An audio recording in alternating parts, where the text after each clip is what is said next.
अस्सलाम वालेकुम एवरीवन। आज मैं आपसे एक ऐसी आसान एक्टिविटी शेयर करने जा रही हूँ जो आप अपनी रोज़मर्रा की ज़िंदगी में कर सकते हैं अपने दिमाग को ताकतवर बनाने के लिए। हम ये बात जानते हैं कि दिमाग को एक्टिव रखना बहुत ज़रूरी है क्योंकि हमारा दिमाग और याददाश्त एक मसल की तरह है। लिहाजा अगर हम अपने दिमाग और याददाश्त की बाकायदगी से वर्जिश ना करें तो हमारी ज़हनी सेहत मुतासर होने लगेगी। तो अगर हम चाहते हैं कि हमारे दिमाग के न्यूरॉन्स बेहतरीन तरीके से चलते रहें तो हमें अपनी ज़िंदगी में ऐसी सरगर्मियों को लागू करना होगा जो हमारे दिमाग को जगाएं। क्योंकि ऐसा नहीं है कि सिर्फ बच्चे बढ़ती हुई उम्र में अपने दिमाग को मजबूत बना सकते हैं, बल्कि एक हालिया तहकीक के मुताबिक हर शख्स उम्र के किसी भी हिस्से में अपने दिमाग के नए राब्तों को बना सकता है। मैं यहाँ पर एक मुहावरा इस्तेमाल करूँगी, देर आए दुरुस्त आए।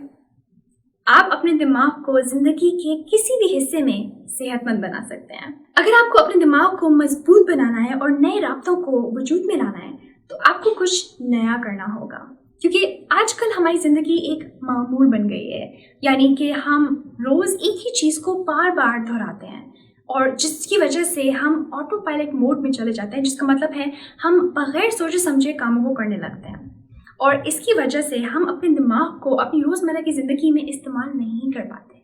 कुछ नया करने से आपके दिमाग में नए राब्ते बनते हैं जो कि आपके जहन को चुस्त बनाता है और आपकी दिमाग की प्लास्टिसिटी को भी बढ़ाता है, जो कि सलाहियत है किसी भी चीज़ को अपनाने की, तब्दील कर सकने की और उसे बहाल करने की।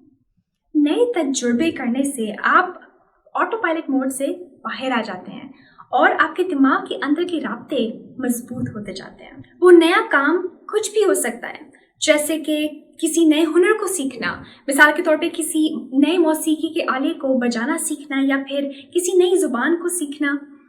लेकिन एक बहुत ही करामत एक्सरसाइज जो आप बआसानी कर सकते हैं वो है कि आप स्कूल या अपने काम पे जाते हुए नए रास्तों को इख्तियार करें, क्योंकि जब हम रोज़ाना स्कूल, ऑफिस या कहीं भी एक ही रास्ते से जाते हैं तो हमारा दिमाग इसका आदी हो जाता है और फिर वो ऑटो पायलट मोड पे चला जाता है। यहाँ तक कि कुछ अरसे बाद हमें सोचना भी नहीं पड़ता कि हम कहाँ जा रहे हैं। हमारा दिमाग आदी होने की वजह से हमें खुद ब खुद वहाँ ले जाता है। तो जब हम कहीं भी जाने के लिए नए रास्ते इख्तियार करते हैं तो हम अपने दिमाग के मुख्तलिफ हिस्सों को जगा रहे होते हैं, जैसे कि हिप्पोकैम्पस। और क्योंकि नए रास्तों को ढूंढने में हमारा दिमाग मशगूल हो जाता है तो उससे नए इम्कानात खुलते हैं और हमें नए तजुर्बे होते हैं, जिसकी वजह से हमारे दिमाग में नए न्यूरॉन्स पैदा होते हैं और हमारा दिमाग मजबूत होता जाता है। ये बहुत सी मिसालों में से एक मिसाल थी जो आप कर सकते हैं अपने दिमाग को मजबूत बनाने के लिए। और इसी तरह छोटे छोटे नए काम करने से अपनी रोज़मर्रा की ज़िंदगी में हम अपने दिमाग और याददाश्त को सेहतमंद और एक्टिव रख सकते हैं। और मैं अपनी आने वाली वीडियोस में ऐसे बहुत सारे तरीके शेयर करूंगी जिससे आप अपनी ज़हनी सलाहियतों को बढ़ा सकते हैं और अपने हर काम में मुअस्सर और बेहतरीन कारकर्दगी दे सकते हैं। आज के लिए बस इतना ही था। मैं आप सबसे अपनी अगली वीडियो में मिलूंगी और तब तक be happy and be joyful.